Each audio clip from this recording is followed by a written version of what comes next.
مگر جس دن انسان اپنے دل کے آئینے میں خود کو دیکھنا سیکھ لے وہ باہر کے شور سے بے نیاز ہو جاتا ہے۔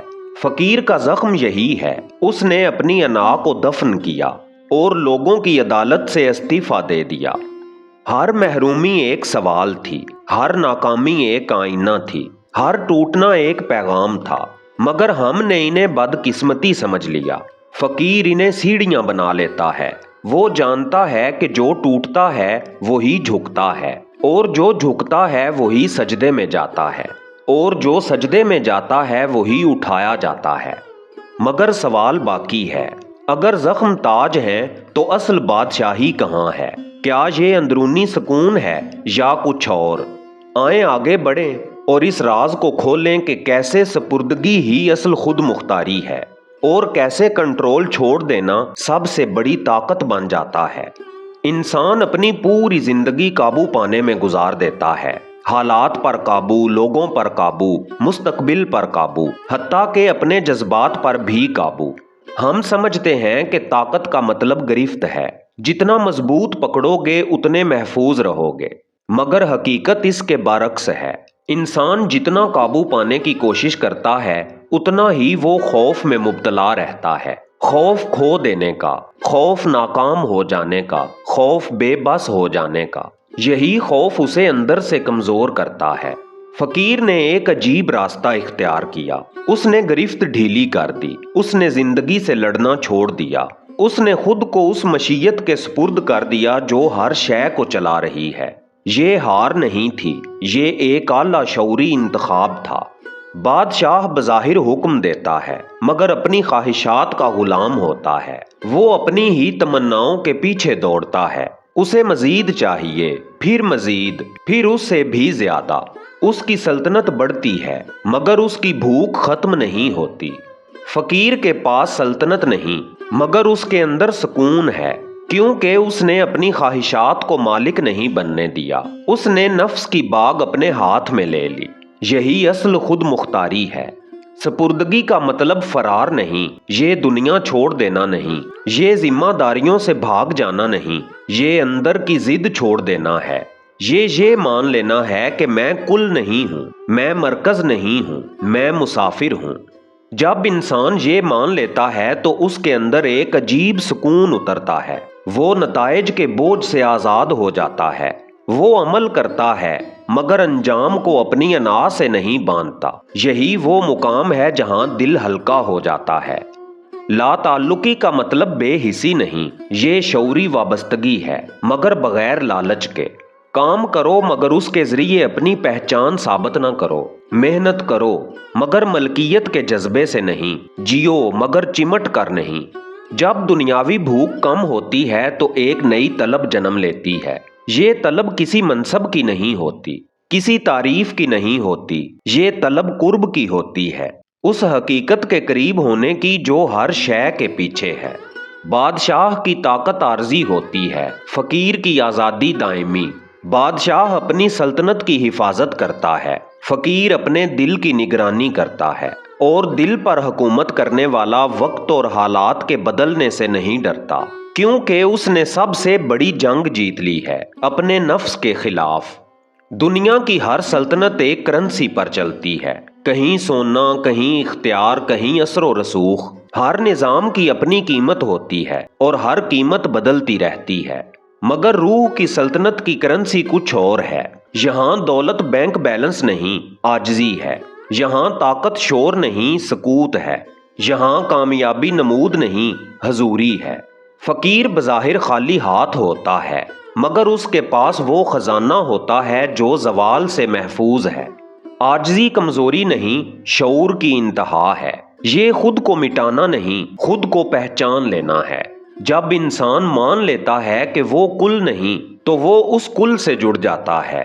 عاجزی انسان کو لوگوں کے سامنے نہیں جھکاتی بلکہ اسے اپنی انا کے سامنے جھکنے سے بچاتی ہے۔ یہی پہلا سکہ ہے جو ہر دروازہ کھول دیتا ہے۔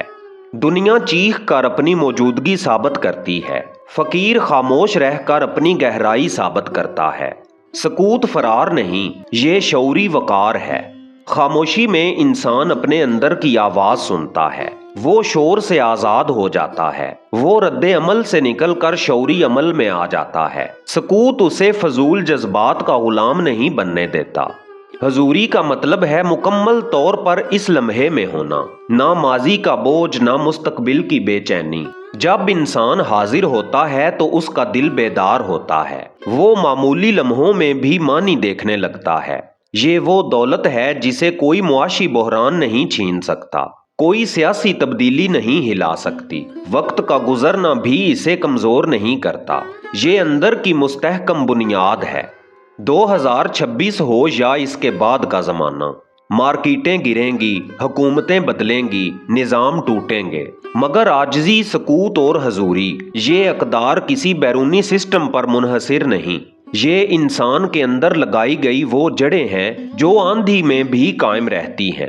فقیر اسی ابدی معیشت میں سرمایہ کاری کرتا ہے۔ دنیاوی سلطنتیں جسم کے ساتھ ختم ہو جاتی ہیں، نام رہ بھی جائے تو روحانی اثر کے بغیر وہ محض تاریخ بن جاتا ہے۔ مگر جس نے دلوں میں روشنی جگائی، جس نے انا توڑنے کا ہنر سکھایا، جس نے عاجزی کی راہ دکھائی، اس کا اثر نسلوں میں جاری رہتا ہے۔ یہی اصل میراث ہے۔ فقیر کی سلطنت زمین پر نہیں ہوتی، وہ دلوں میں ہوتی ہے، اور دل کی سرحدیں نہیں ہوتی۔ یہی ابدی سلطنت کی کرنسی ہے، جو نظر نہیں آتی مگر سب کچھ بدل دیتی ہے۔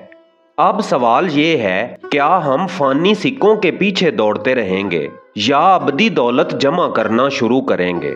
آئیں اب اس سفر کا آخری موڑ مڑتے ہیں اور وہاں جاتے ہیں جہاں انسان اپنے ہی دل کے تخت کا وارث بنتا ہے۔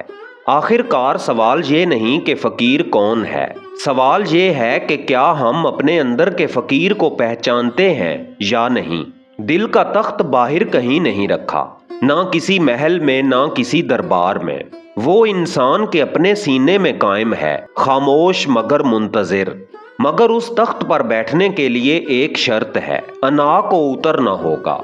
ہر انسان کے سر پر ایک کھوکھلا تاج ہوتا ہے، کسی کا تاج عہدہ ہے، کسی کا شہرت، کسی کا علم، کسی کا تقویٰ تک۔ ہم ان شناختوں سے چمٹے رہتے ہیں کیونکہ وہ ہمیں اہم محسوس کرواتی ہیں، مگر یہی شناختیں ہمیں قید رکھتی ہیں۔ دل کے تخت کا وارث وہی بنتا ہے جو خود کو اپنے القاب سے الگ کر لے، جو یہ کہہ سکے، میں وہ نہیں جو لوگ سمجھتے ہیں، میں وہ بھی نہیں جو میں خود کو سمجھتا ہوں، میں صرف ایک مسافر ہوں۔ فقر کا مطلب یہ نہیں کہ ذمہ داریاں ترک کر دی جائیں، یہ کاروبار چھوڑ دینا نہیں، یہ گھر بار سے الگ ہو جانا نہیں، یہ اندر کی وابستگی بدل دینا ہے۔ کام کرو مگر دل کو اس سے نہ باندھو، کماؤ مگر اسے اپنی قدر کا پیمانہ نہ بناؤ، عزت پاؤ مگر اسے اپنی شناخت نہ سمجھو۔ فقر کا راستہ دنیا سے فرار نہیں، دنیا میں رہتے ہوئے آزاد رہنا ہے۔ جب انسان اپنی انا کے تخت سے اترتا ہے تو دل کا تخت روشن ہو جاتا ہے۔ وہ فیصلے خوف سے نہیں کرتا، وہ محبت کو کمزوری نہیں سمجھتا، وہ خاموشی سے نہیں ڈرتا۔